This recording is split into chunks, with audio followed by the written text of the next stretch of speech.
What's up guys, this is Massey. Welcome to another video. In this video I want to name two different compounds and both of them belong to amine family. So here we have NH2, it's connected to these carbons here, and here we have NH2 which connect right in the middle. So here when we start numbering them, we have 1, 2 and 3. Therefore, we call it 1.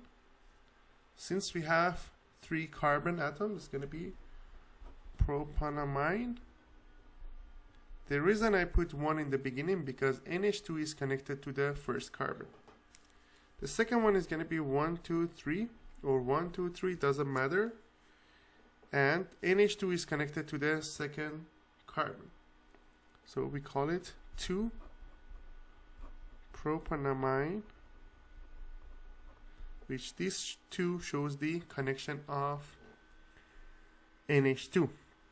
So that's the difference between 1 propanamine and 2 propanamine. I hope you enjoyed this video. Please leave me a comment if you have any question, and I'll get back to you as soon as possible. Thank you for watching and have a great day.